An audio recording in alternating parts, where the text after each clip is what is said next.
All sports, all plays. All sports, all plays. All sports, all plays. 365, we making a plays. You talking the game, get you through the days. We're high in the court, the dime in the lane. Variety topics living the same. All presentation, sports information. In the airways, taking the nation. All sport, all plays. They work in your faces. Grace at the field, so tie the laces. All sports, all plays. All sports, all plays. Network. We on top of our game.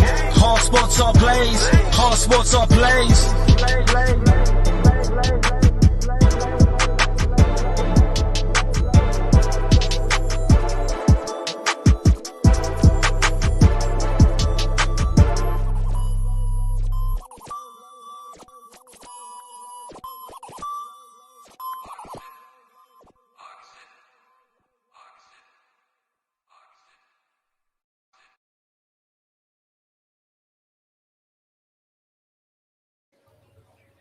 Hey, what's going on, everybody? Welcome to the ASAP Sports Network. I am Ace from the West Coast, and of course, I am joined tonight by none other than the one, the only man from the Midwest. That's right. That's what we call man from the Midwest, Brandon Herrera. How you doing tonight, my man? Hey, I'm doing good. Wednesday, getting pretty nice out there again after a little snowstorm a couple days ago, but that's Minnesota weather for you. All right, and then of course we're joined tonight by all right, so we are joined tonight by none other than J-Mac, the bearded one. So how you doing? Hey, I'm good. I'm fine with my 65-degree weather here in Oregon. I got no issues with it at all. Get a little bit of rain. It's okay. I'll take it. No snow. So I will tell you this: we do have some guy that's leaving a comment right now. His name is Usman Shabir, and I don't know if that's right. I'm sorry if I butchered your name, but he's saying I am Usman. So welcome, Usman. If I got your name wrong, I'm sorry. He's from Pakistan. All right, so welcome to the show. Hope you enjoy it. It's another episode of Sports Minute. All right, so before we jump into things, of course, Chris, why don't you go ahead and pull up that ad from Suzanne's Paparazzi Jewelry. Suzanne's Paparazzi Jewelry, 24/7 shopping available. 160920 is the code. Show her some love, like she showed us, from all of us here at the ASAP Network. All right, pull up that Misty Meadows.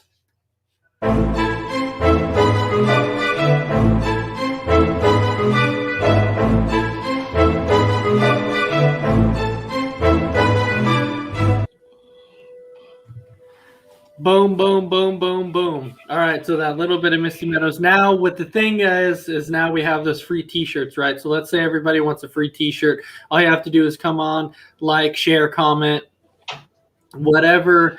If you have the most comments, there you go. There's one of those shirts that if you have the most comments at the end of the month, we tally them up. You become viewer of the month, and then you win one of those free T-shirts. Or even if you can't come on and comment, you can still buy one of those shirts. All you got to do is hit up anybody on the ASAP network. They're $14.99 plus shipping and handling.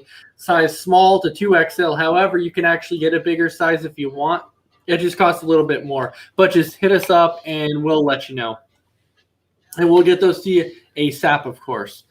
So as everybody knows, pretty much every single week, we do our top 5 list of an NFL team. That's what we've done. We've done top 5 quarterbacks. We finished the entire NFC. And I'll tell you what, there were some brutal quarterback lists on the NFC.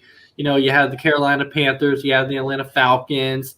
There was just a lot of brutal ones. And then we got to the AFC. We're like, okay, you know what? There's even some bad ones on the AFC. The Jets were kind of bad. The Dolphins, okay, let's just say the Dolphins had one great one, and that was Dan Marino. Other than that, there wasn't really some great ones. And then we even had Buffalo. And now we're to the last team in the AFC East side. So when we look at the AFC East side, who's that last team? That's right, the top 5 quarterbacks all time of the New England Patriots. We know who number 1 is. We pretty much know who number 2 is. It's just going to be interesting to see where everyone's going to go with their 5, 4, and 3. So with this, Brandon, you get the honors of doing your top 5 list for New England Patriots first. Go ahead and take it away. Yeah, so like you said, I mean, it's semi-brutal. I mean, but I'm going to go with number 5, a wide receiver, Jacoby Myers. All the guy did was throw touchdowns. He was 2 for 2 with 2 touchdowns. So, and then number 4, another receiver, Edelman. Again, 6 for 6, a touchdown. You know, now we're getting to the big dogs. You know, not Roman Reigns, but Stephen Gorgan, I'll say. 75 of 6. Grogan? Thank you. Yeah. Thank you. 75 60 record. Third all time on the Patriots with 26,000 yards, almost 27, and 182 touchdowns, which is second most in the history. And of course, you know, as you alluded to it, you know, some people might flip flop them, but I'm going Drew Brees. Drew Bledsoe, I'm sorry. Drew Brees. Oh, man. Drew Bledsoe, 63 and 60 record, second all-time passing, third all-time with touchdowns, 4 Pro Bowls, 1 ring. And then you got the man, love him or hate him, got to respect him or not. Tom Brady, 219, 64 record. First in pretty much every passing category, 6 rings, 14 Pro Bowls, 3 MVPs. You know, like I said, love him or hate him. I mean, you can't take the guy away from number 1. So let's clarify something really quick, Brandon, when you talked about Drew Bledsoe really quick, because you put him at number 2, and that's fine because I think we're going to all have him at number 2, and that's fine. But that ring that you said that Drew Bledsoe got, that was not as a starter. He actually got that as a backup because that was the year that he got hurt and Tom Brady came in and they won the Super Bowl. However, he did lead them to a Super Bowl, though, against the Green Bay Packers, which he in turn lost that game. So he did start in a Super Bowl as a starter of the Patriots. He just didn't win it. Yeah, probably the last time I rooted for the Patriots was in that Super Bowl against the Packers. So, of course you did. All right, so J-Mac, you can go ahead and take it away and tell me who's your top 5 Patriots quarterbacks of all time. Well, I'll tell you what. This was not an easy list to compile. 1, 2, and 3 was pretty easy. 4 and 5, God, you could throw any starter in there that they've ever had over that. So I just picked some names and put those 2 in there at 4 and 5. So at number 5, I got Babe Parilli, I believe is how you say his name. He played for them back in the AFL days, 1961 through 1967. And then at number 4, I got Tony Eason. He shared time with the number 3 quarterback, which is Steve Grogan. And then I got number 2 at Drew Bledsoe, and I got number 1 at Tom Brady. Don't have to like the guy, but I do respect what he did. So it's kind of funny. It's kind of funny when you look at your list because the way that you had your list, I actually took number 4 and 5, and I had them a little differently because number 5, I actually had Tony Eason in number 5, and then number 4, I actually had Babe Parilli at number 4. It was close. It was really, really close. But like I said, really the only 2 that really accomplished anything with the New England Patriots was technically Tom Brady and Drew Bledsoe. That was pretty much the biggest accomplishments there. And then you got number 3, which of course was Steve Grogan. You got to put him in number 3. We all agreed that Steve Grogan was number 3. And then number 2, Drew Bledsoe. Now, my thing is, Steve, I was just going to say, Grogan has to be at 3 if you put Bledsoe at 2 because Grogan led them to a Super Bowl also in the 80s. He did. But yeah, but it came down to it again to where he also didn't win one like Bledsoe did. However, Bledsoe does have a ring, but that ring was not because Bledsoe was the starter. The ring was because Tom Brady was the starter. But he still led them there. So, and I'm not talking about the same year he won one with Brady. He didn't lead him there. It was when it was back in the 90s when he led him to a different one. But then, of course, you have number 1, which is Tom Brady, you have to put him at number one only because he's got the most accomplished quarterback in NFL history. So can you put him on the all-time 5 list? I don't. Well, yeah, you can put him on the top 5 list, but can you put him at number 1 overall? I don't know. There's a lot of debates about that one, but of course he's number 1 on this list. All right. Now, did Grogan lead them to the Super Bowl, or did Tony lead them to the Super Bowl in '85?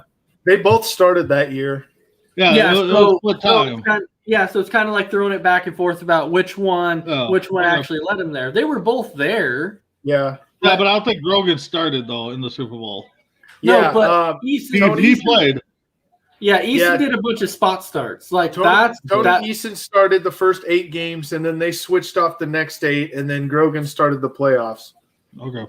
Yeah, they did a lot of spot starts. That's what they did. It was more of like if you remember back when Staubach and White were going back and forth between, and they didn't know which quarterback they wanted to start. Was it Staubach or was it White? And they kept doing that. Well, that's kind of like what they were doing in New England. But this list to me, so when we look at the AFC East, of all the lists we did, which one would you say was the most difficult? Was it the Patriots? Was it the Jets? Was it the Dolphins? Or was it the Bills? Honestly, they all had their struggles, I think. I mean, realistically, each team had one quarterback. Maybe the Jets might have been the hardest one, but realistically, each one had one solid quarterback. So we all knew where number 1 was going to be. Yeah. In my opinion. Yeah, on pretty much every team, you do have that one solid one. I think the hardest one when we get to it is Jacksonville. But anyways, but when you look at the AFC East, it's actually – well, so speaking of Patriots quarterbacks for a second, I don't know if you saw Tom Brady's little video he did on Facebook. It was actually kind of funny, even though I'm not a huge Tom Brady fan. The video was kind of funny. It was when he posted his number on Facebook, and then and Brady's like, this is my number. If you want to get in touch with me, this is my number.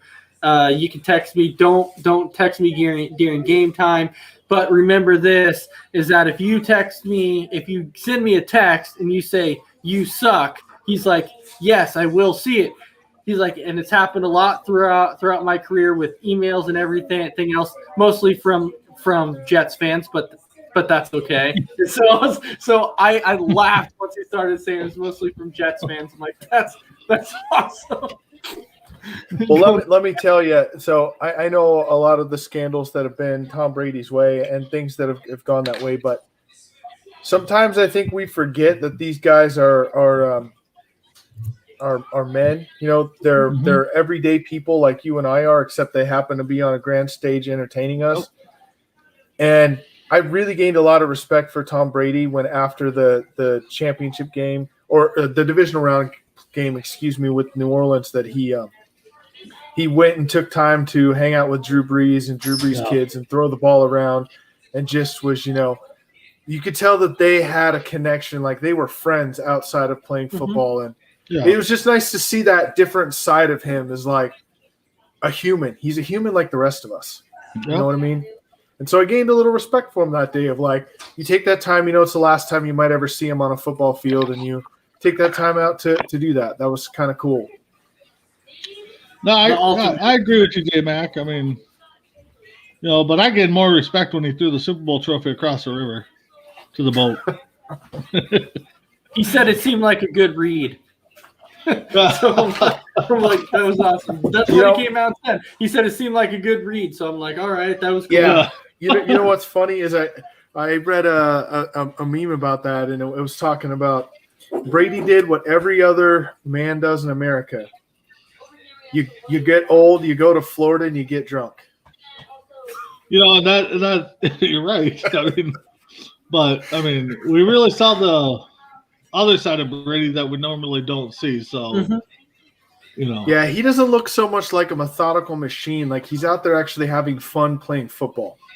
Yeah, and I don't know if you saw what his wife had whispered to him when they were at the podium, but she was like, Tom, what else do you have left to prove? So I think what it is she's trying to get him to walk away too, but he doesn't want to is the thing. But she's trying to get him to, because, I mean, he's got nothing else left to prove. But anyways, top 5 list, quarterbacks of all time for the New England Patriots. Now we can jump into our next topic of the night.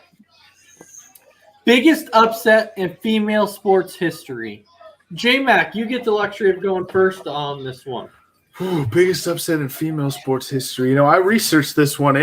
This was not an easy list to come up with. There have been some big upsets, not in just female sports, all the sports.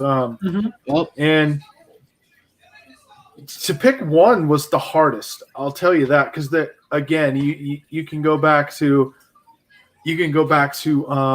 and I don't remember her name. I should have had that written down. But you know, when Serena Williams lost, and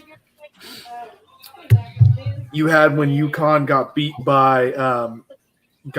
Baylor, that ended their 103 straight wins for that. But for me, I think that the biggest upset in female sports history would be when the United States softball team for the Olympics lost for the first time in 3 Olympics. They lost for the first time in 12 years of the 12 years of the Olympics. I'm not saying 12 years they didn't lose a game, but 12 years in the Olympics they didn't lose 3 Olympics. They finally lost the game 2-1 to Japan, and that was probably the biggest upset ever, because they were on a roll. I mean, they had won 28 straight Olympic games to that point. No one had beat them. And then they got held to 1 run and gave up 2.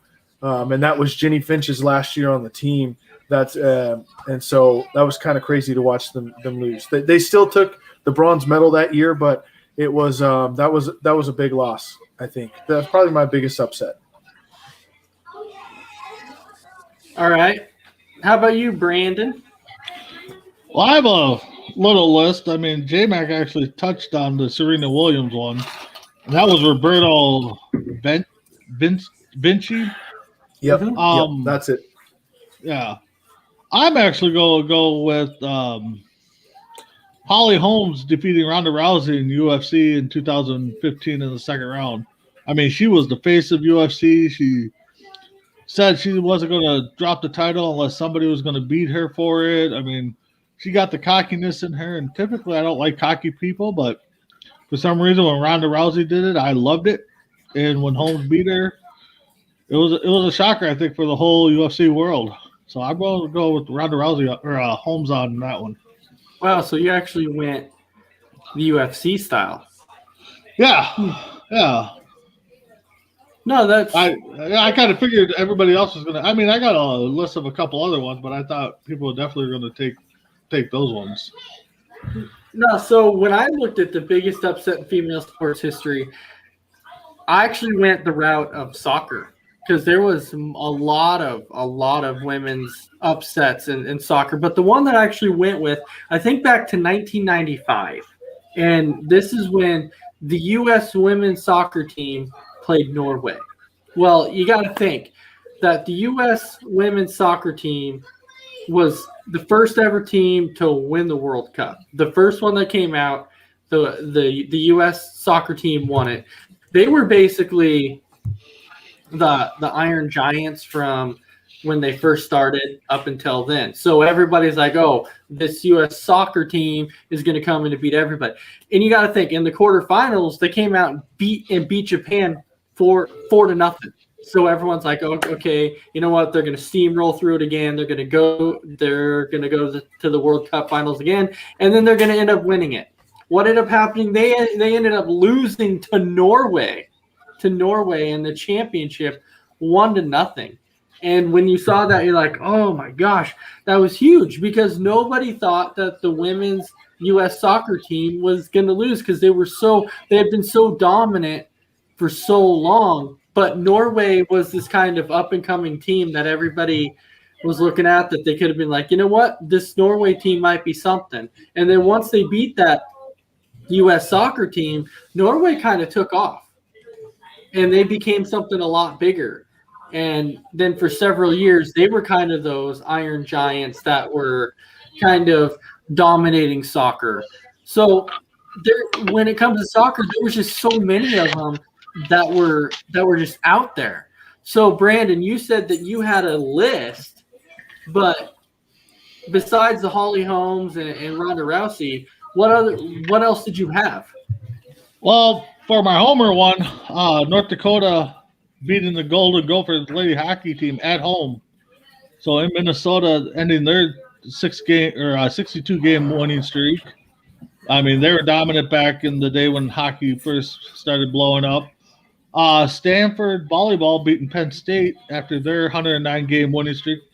And Penn State during that time only lost 19 sets in that. And ironically, Stanford was the first team or the last team that Penn State lost to before they started that streak. So during that streak, they got sandwiched by a couple of Stanford losses. And then the UConn buzzer beater, 111 game winning streak. Yeah, that was insane. Against Mississippi. So that was another one. And then, of course, the Serena Williams, Roberto taking her out as a top seed in U.S. Open. So that was the list I had.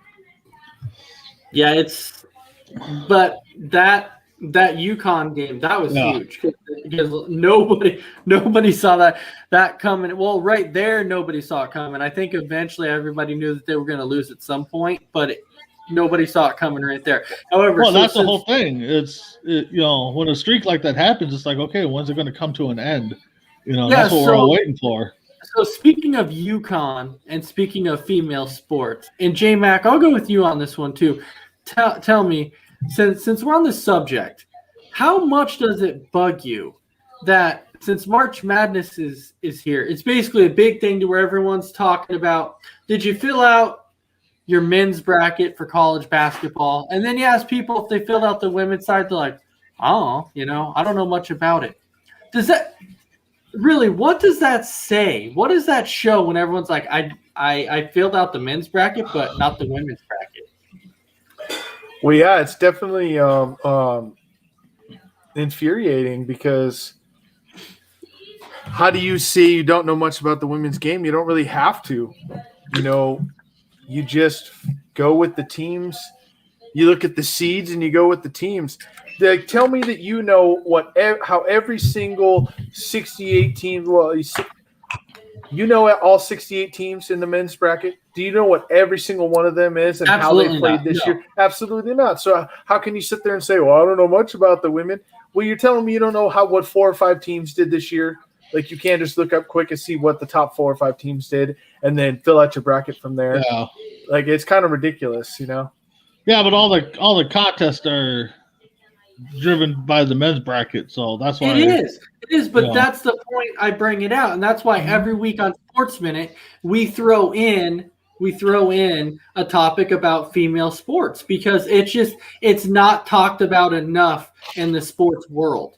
And even when it comes to March Madness, it is complete and utter ridiculous how many people don't fill out the women's bracket because they're like, it's about the men's side. Are you kidding me? The 100+ win streak for the female UConn team are for real? For real? Let's fill one out then. Let's go. What? Let's fill out a bracket. Let's go. Absolutely. I do. I fill one out every year. I do. Because I'm looking at that going, this is crazy. They don't get enough credit on that side. So I feel like women's sports more credit. Yeah. Women's sports in general don't get that much credit. No, they don't, but you said last week, they need a channel. And I'm hoping eventually it'll get there. I think that is the next stop that they need. All right. So J-Mac, did you have any other biggest upsets in female sports history that you wanted to touch on? No, I mean I think I hit the ones that I really wanted to hit on. I agree with all your guys' lists, though. I mean, again, there's so many of them of women's that have been upsets. Yeah, I mean, none I can think of off the top of my head, really. All right. So I just want everybody, before we go to our next subject, I just want everybody to please go out there, fill out a women's NCAA bracket. Make it fun, just like the men's side. They deserve it too. They play just as hard as the men do. So go out, fill out that bracket, give them some credit. Okay, now we can go on to our next topic. And our next topic is about NFL free agency. So J-Mac and I have the same favorite team, but Brandon Herrera actually has a different favorite team. Everybody, so Brandon, your favorite team is the Minnesota Vikings. Ours is the Green Bay Packers. So in a way, we're rivals. Yeah. But I'm going to go ahead and I'm going to give this to you first, and you tell me, as a Minnesota Vikings fan, what move would you like to see them make? Trade their quarterback. Well, no, I know what you mean. Yeah, free agency wise, actually, I'd like to see them sign Alex Smith to back up Kirk Cousins. I think because honestly, right now, I don't even know who the backup is. So, and then I would like to see them with the signing of Smith, draft a young quarterback so Smith and Cousins can teach them. But for right now, I mean, they made a couple good moves. A defensive lineman and a linebacker the other day, and then today they signed Patrick Peterson for corner. So the defense struggled last year, so I'm glad they're addressing that side of the ball.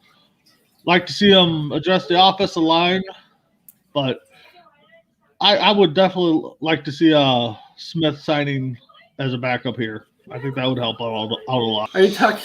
But you're not talking about a quarterback competition, right? You're just talking about. No, I mean, it is Cousins. It's Cousins' job to lose. Yeah. I mean, and if it wasn't for that contract, Cousins I don't think would be here right now, anyways. So, but no, I mean Smith would be the emergency backup guy. Fill in if Cousins struggles or gets hurt. Because, like I said, right now I don't know who.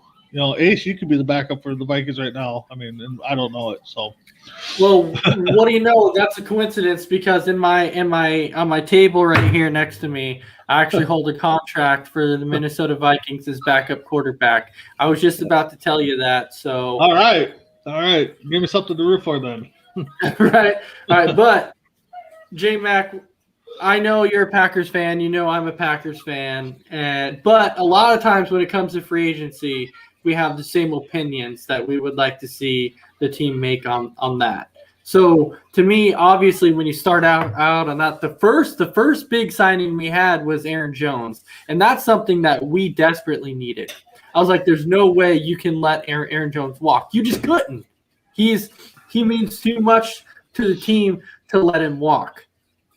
Now, when you look at the defensive side of the ball, we have restructured a lot of deals, which I thought we were going to actually end up releasing a lot of players, but the only players so far that we have released that actually meant anything really was Wagner and Kirksey. And Kirksey, I thought in the playoffs was doing a heck of a lot better in the playoffs. The regular season, he struggled, but I understand why we cut it because we had to save money.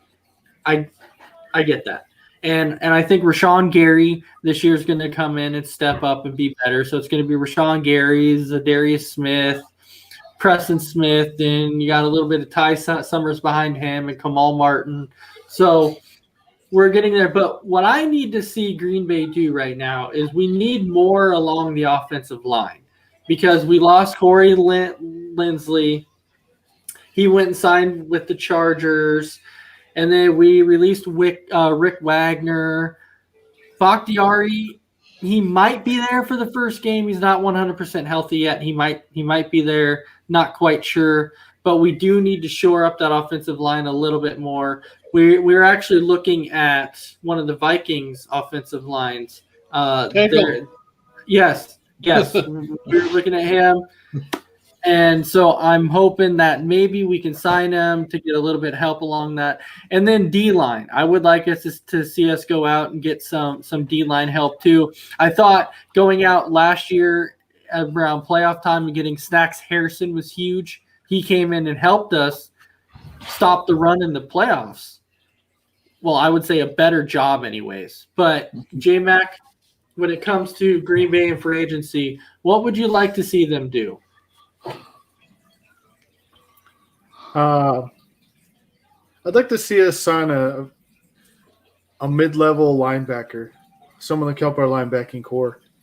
I could go out and throw any name out there, but I'd really be happy with 4 or 5 different guys. But I just think that's where we need some help as linebacker, especially inside linebacker, to help against the run.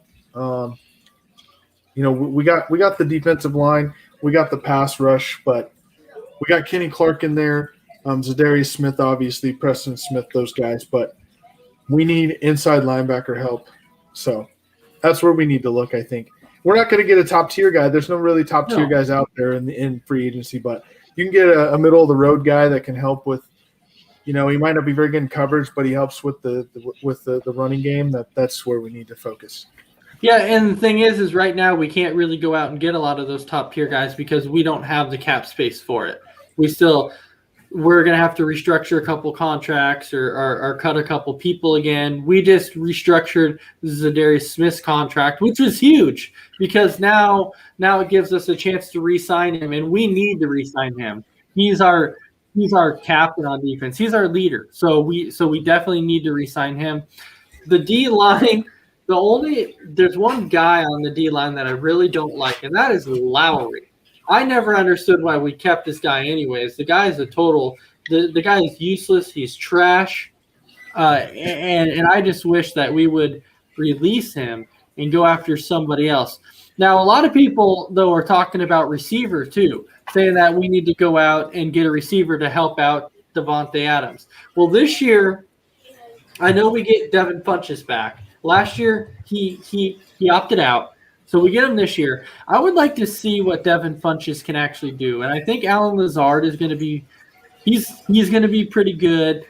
I want to see Valdez-Scantling one more time.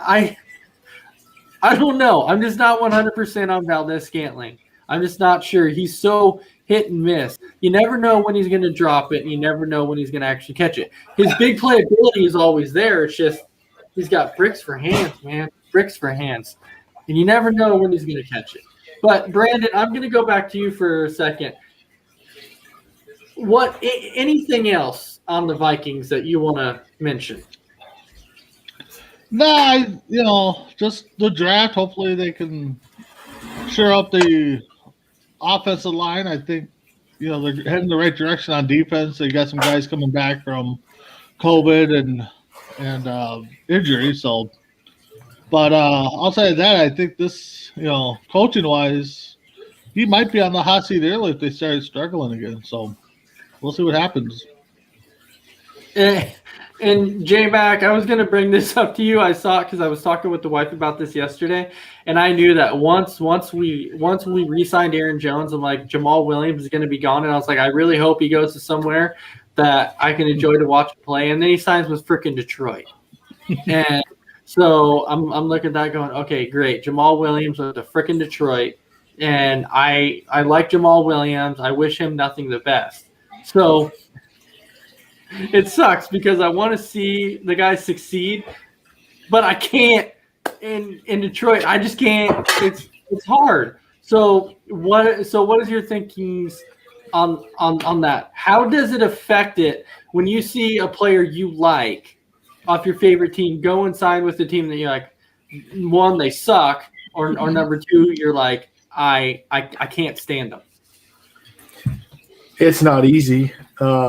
But I've already been there. Randall Cobb is one of my all-time favorite Packers, and when he signed with Dallas, I was like, I just want to puke.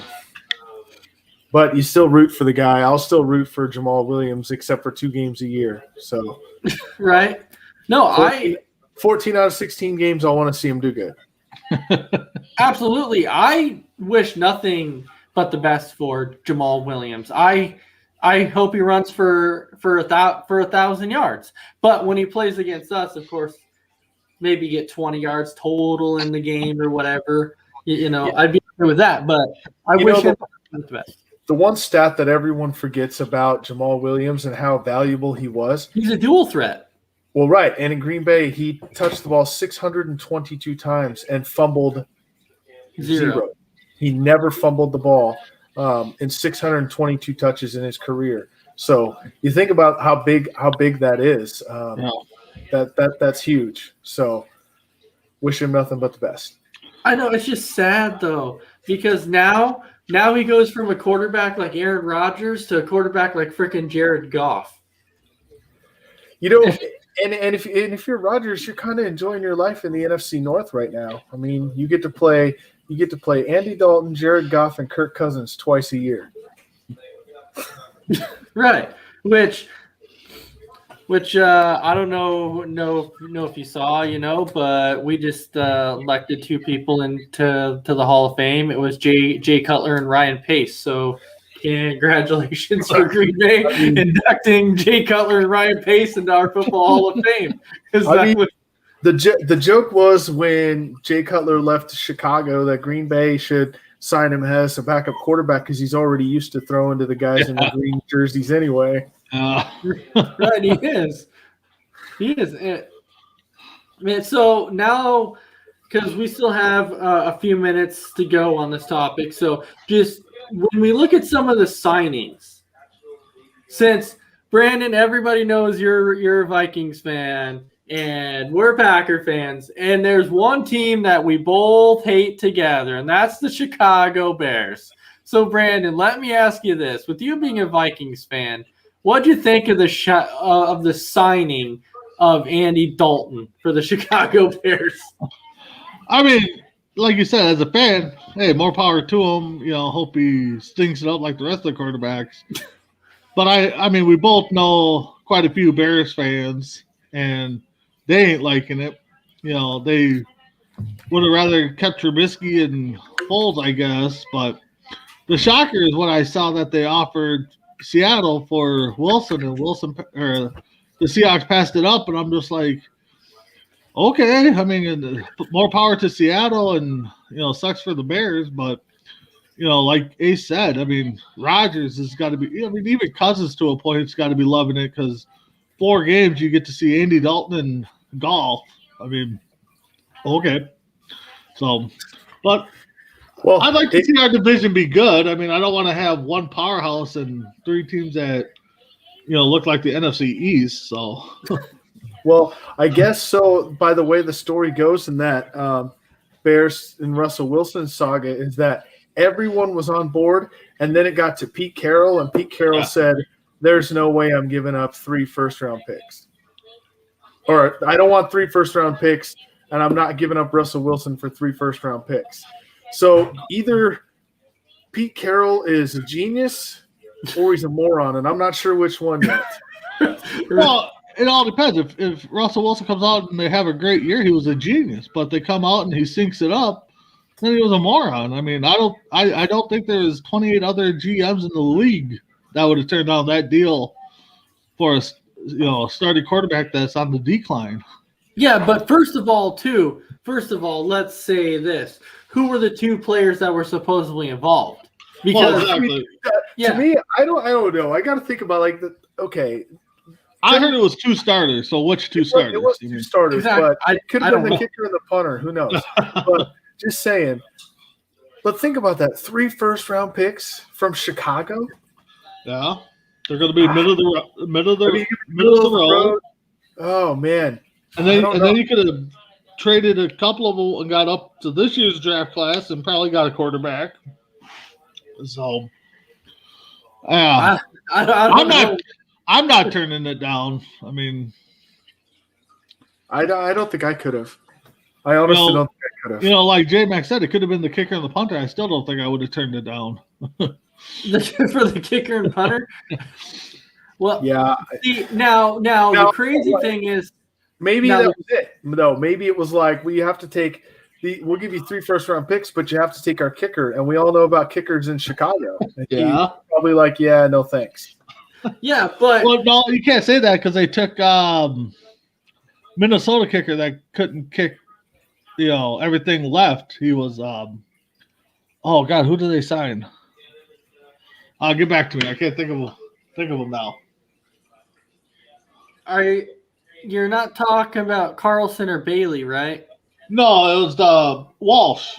Oh, Walsh, yes. Walsh. He signed with Seattle after he blew the game here. So yeah, but the funny thing, for some reason, I thought you were talking about Chicago when you were talking about kickers. So that's why when you said who they signed with, I instantly went to that. But anyways, going back to the 3 first-round picks that they had and the 2 players to be, what if it comes out that the players that they offered were Khalil Mack and an offensive player? So I'm sorry. No, it's not good. There's no way it's Khalil Mack. Because if you are a head coach or GM and you're going to be handed 3 first-round picks, Khalil Mack, say Khalil Mack and even name anyone on the offense. It doesn't matter. And Tariq Cohen. Let's say it was Tariq Cohen. So Tariq Cohen. So you take Tariq Cohen out of the deal. It doesn't even matter. You give me Khalil Mack and 3 first-round picks and all you want is Russell Wilson? No. I don't take that deal. I should be fired on the spot. Well, yeah. Could you see that phone call? Oh, Pete Carroll, what do they offer? Oh, 3 first-round picks, a 3rd, some other Yahoo on the offense, Khalil Mack. I said no. I mean, yeah, I'd be showing the door right away. Well, the reason I'm saying that is because reports were for a while that Seattle wanted Khalil Mack in return. And so that's what I was saying. If Khalil Mack was actually brought up in that conversation and Pete Carroll said no, can you imagine what the fans are going to be saying? Yeah. Like honestly, if you're a Seattle fan, are you going to be happy that Pete Carroll was like, okay, we're going to keep Russell Wilson instead of taking 3 first-round picks, a 3rd round, and then Khalil Mack and another player? I think the fans at that point might be like, what are we doing? It'd be draft night all over again in that movie. When he traded the first overall pick away. Right. No doubt. And I'll tell you what, if that was the deal, then I don't remember what year of Madden it was on, but I'm going to be like the commentator and be like him and just say, that's one of those plays when you're a defensive player, you just want to walk by and smack him in the back of the head. Right. Or they have the other one on there to where they go, somebody makes a stupid play and you're going back going, hey man, it's cool, it's fine, and then you walk away and you go, you idiot. Yeah. I hope we never find out what the 2 players were. So, because if it's Khalil Mack, Seattle don't know what they're thinking.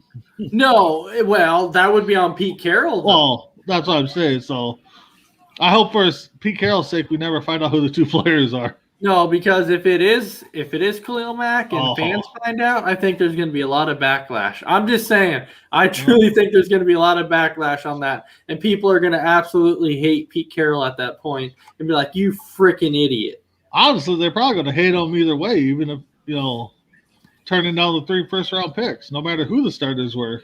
Well, and Seattle. Well, and you got to think too. Russell Wilson said he would have no problem staying in Seattle, but he hasn't had help. But the problem is they haven't gone out and done anything in free agency either. So they haven't gone out and got any help on the offensive line or tried to help out Russell Wilson in any way either. So I think I'd be frustrated also.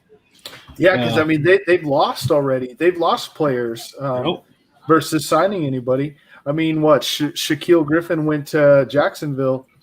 Well, Shaquille or Shagreem, whatever. No, Shagreem, whatever his name is. Jacksonville is signing players. Oh, yeah. I'm telling you, again. Don't say it. I can't because then we say it and they come out and they're trash. But don't say it. They're signing players. They're at least attempting to make a change. which you don't see a lot of players do. You don't see a lot of teams do anymore in free agency. Well, when you got almost $80 million in cap space to blow, I mean, right? And you got Urban Meyer at coach. Like, who? So if you go to a free agent and you're like, hey, by the way, you get to come play for Urban Meyer, who's not jumping at that chance? That's why I have a hard time thinking that he's not thinking about not taking Lawrence number one.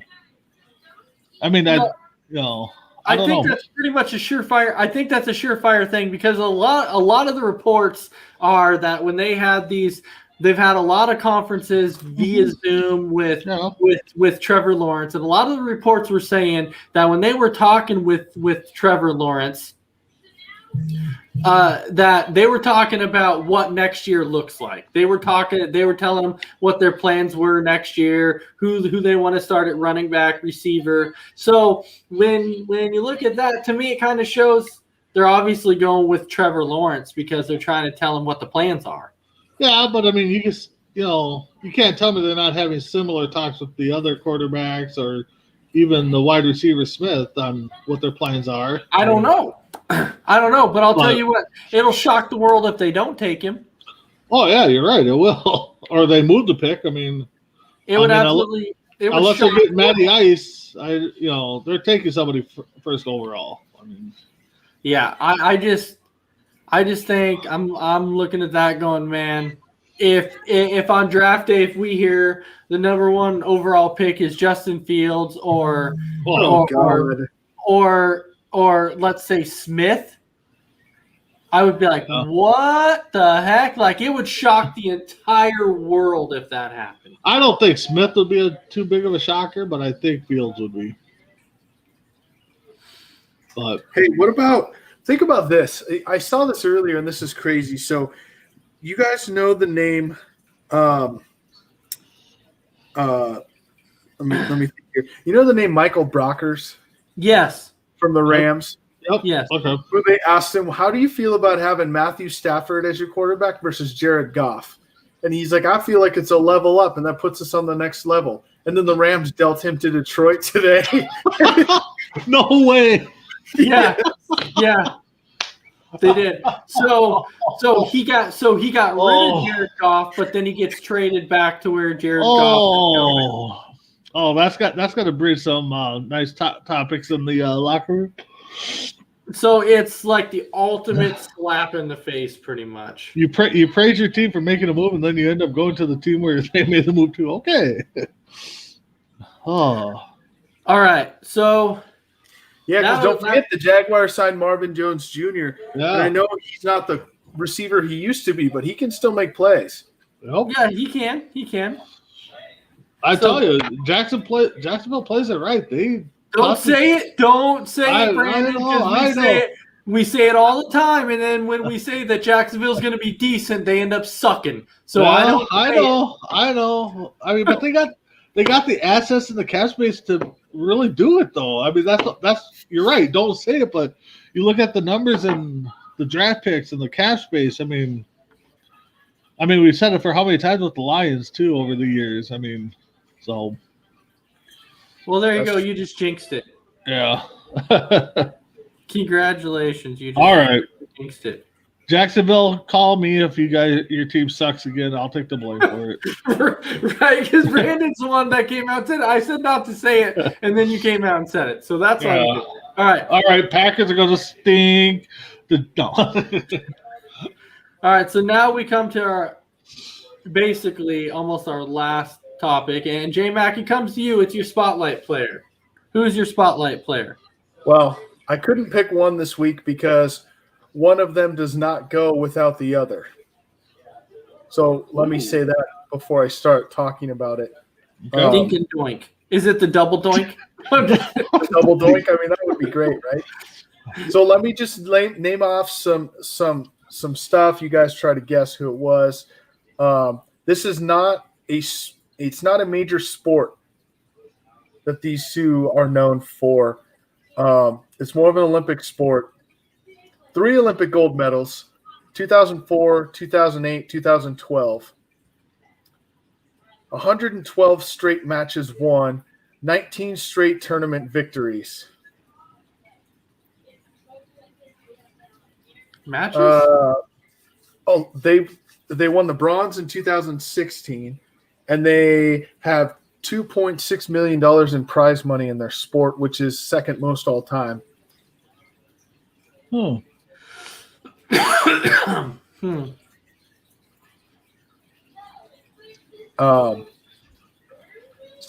the two that I'm thinking of, I wanted to pick Kerry Walsh. But if you think Kerry Walsh, you have to think Misty May Trainer as well. Because they're the best two beach volleyball players in the history of the sport.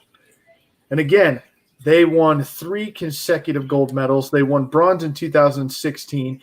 They've qualified for the 2021 Tokyo Olympics. And so we'll see what they do there if they can win another medal. But they have 133 wins together. They won 112 straight matches. So now I'll go into that. A match is three sets in volleyball, right? To 25 points. Of those 112 straight matches that they won, they lost 7 sets. 7. So 336, and they lost 7 times. So you said they won what? 125 in a row? 112 in a row. 112 matches. Times 3 would be 336 sets. Yep.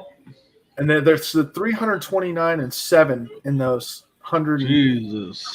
I mean, think about how dominant that is. That's insane. Yeah. So Misty May Trainer and Kerry Walsh, the volleyball players of all time. So another shout out to a women's sport, but you can't deny what they've done.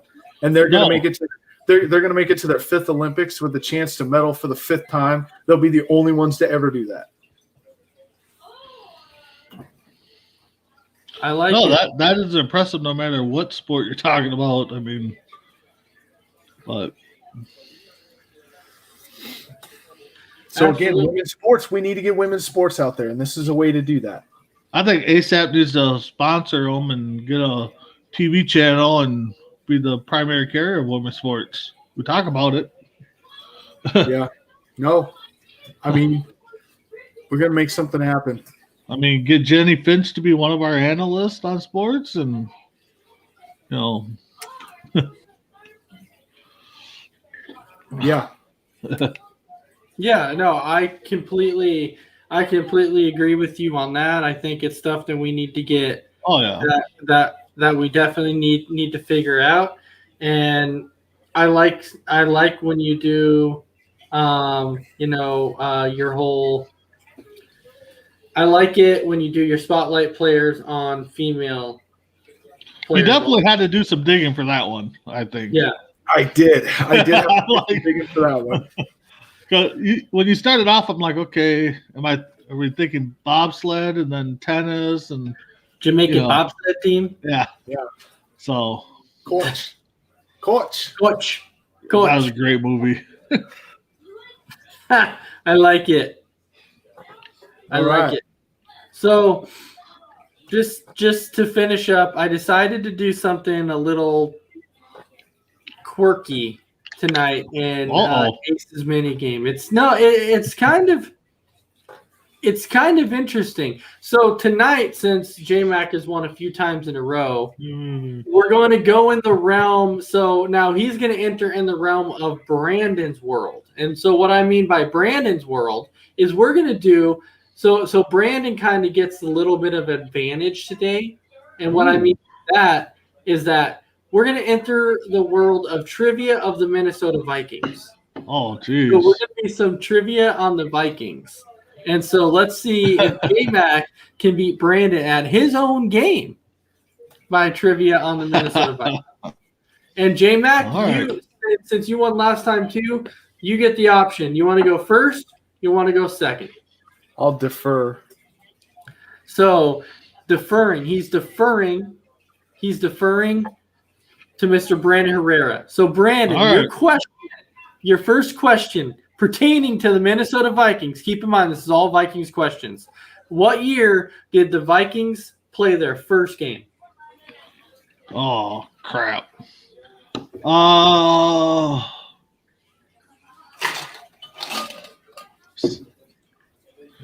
65. That is not correct. Oh, why that jumped out at me. J-Mac. 1960.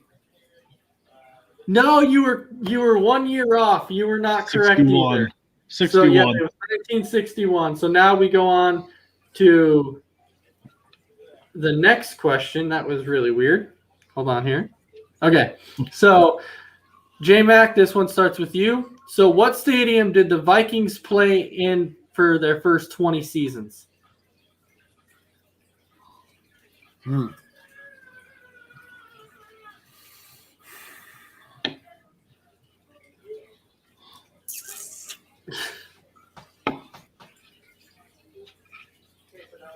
it would have been 61 to 80.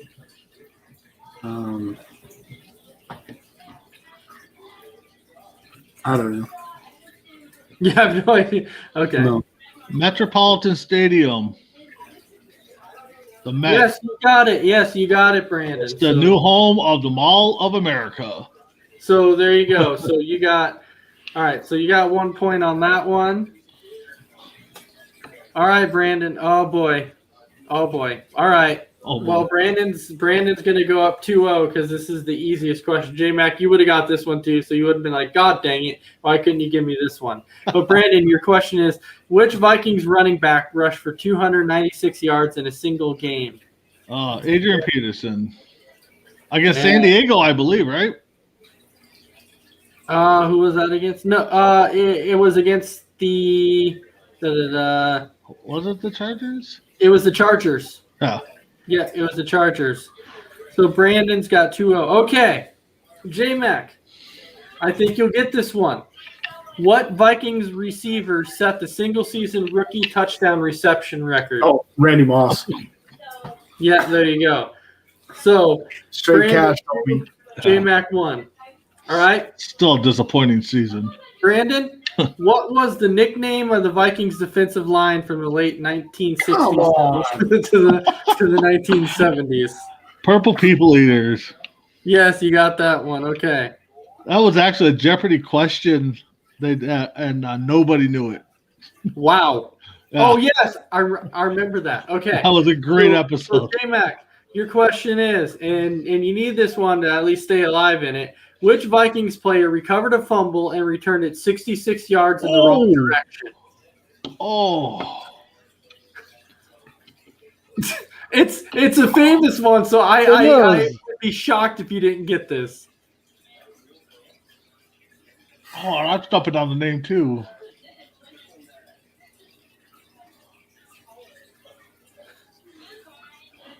Wow. The only name that even comes to mind for that is Randall McDaniel, and I know that's not right. No. No, it's not. Damn it. Brandon, throw a guess out there. Do. I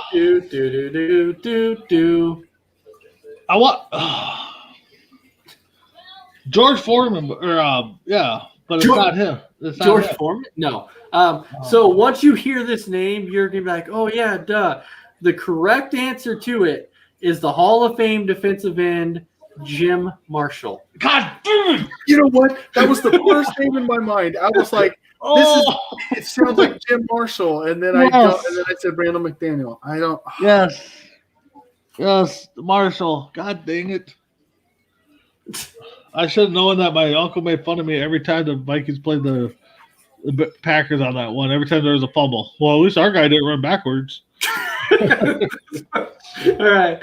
So Brandon, this question comes to you. Who caught the winning touchdown in the Miracle at the Met? Ooh.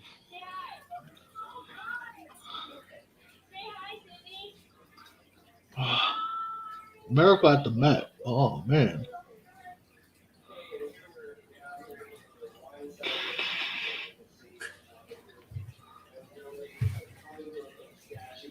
Oh, I don't know. Any guesses?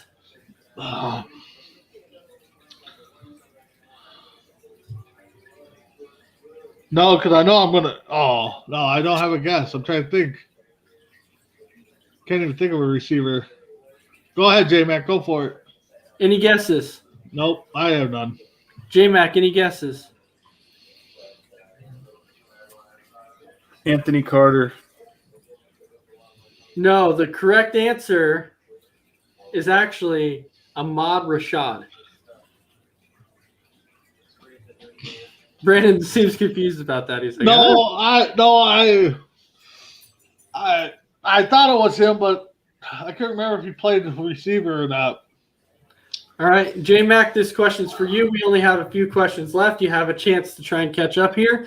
Who did the Vikings play in their first Super Bowl?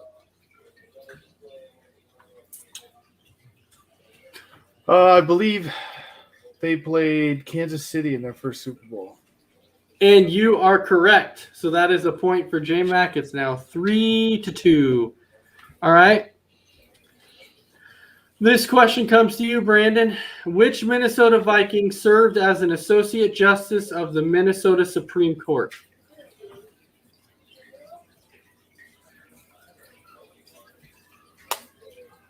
Ain't that Jim Marshall?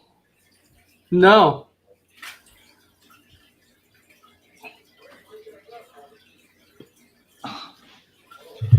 No, go ahead, J-Mac. I said my answer.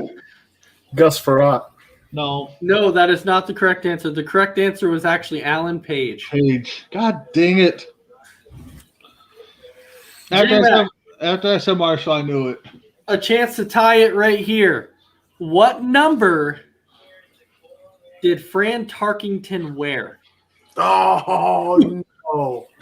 You would ask this. I want to say 14. That is not correct. Yeah.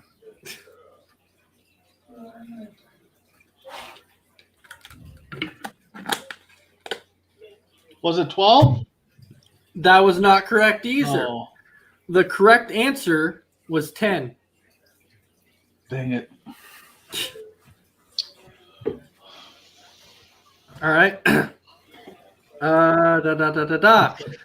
Brandon, this question comes to you. Which team did the Vikings defeat 37-13 in their first ever regular season game? Ooh. God, I'm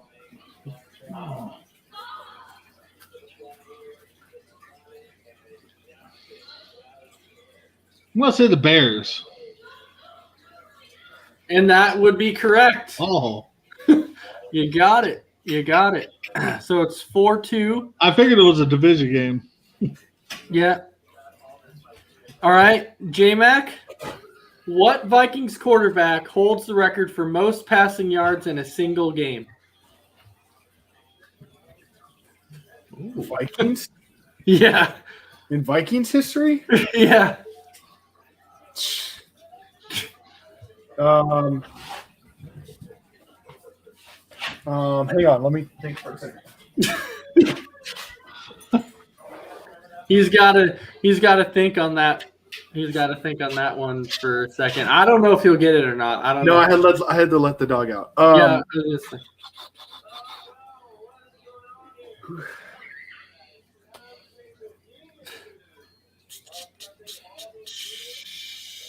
Every part of me wants to say one guy, and I know that that's probably not right. So, What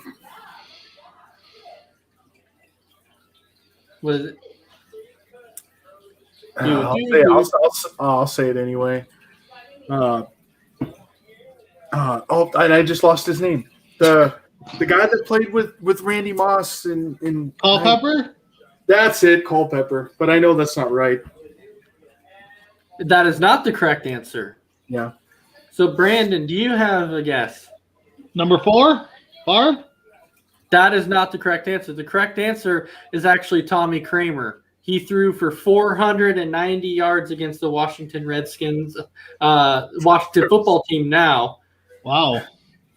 There is no I didn't think Tommy Kramer had the arm in him to do that. There is no way in hell I would have gotten that answer. No, I actually thought it was 4.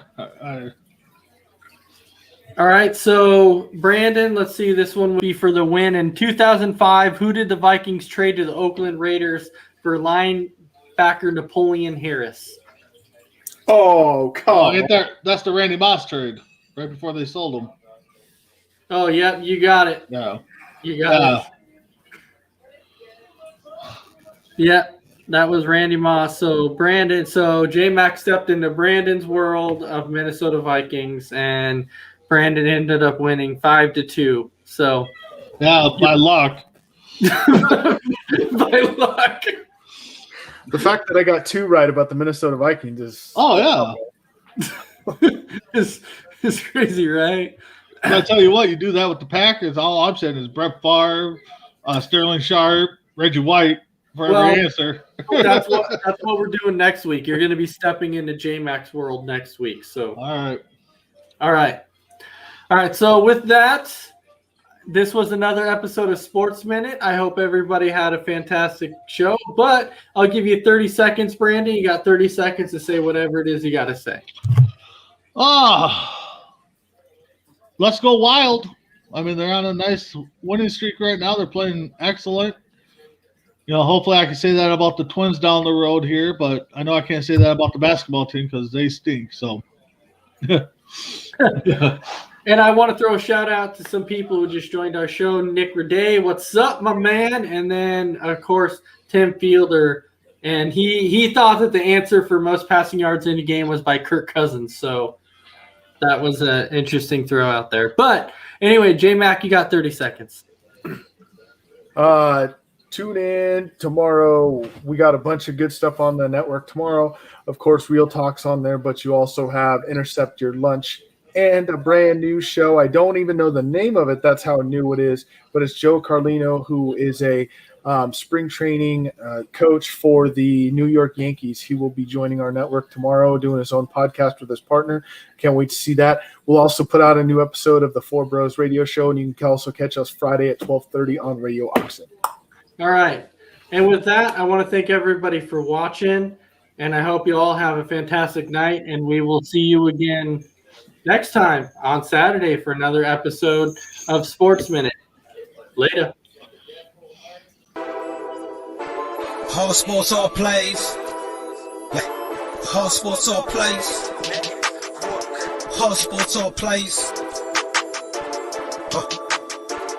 365, we making a plays. You talking the game, get you through the days. We're eye in the court, the dime in the lane. Variety, topics never the same. All presentation, sports information. In the airways, taking the nation. All sport, all plays, like working your faces. Grace up the field, so type the laces.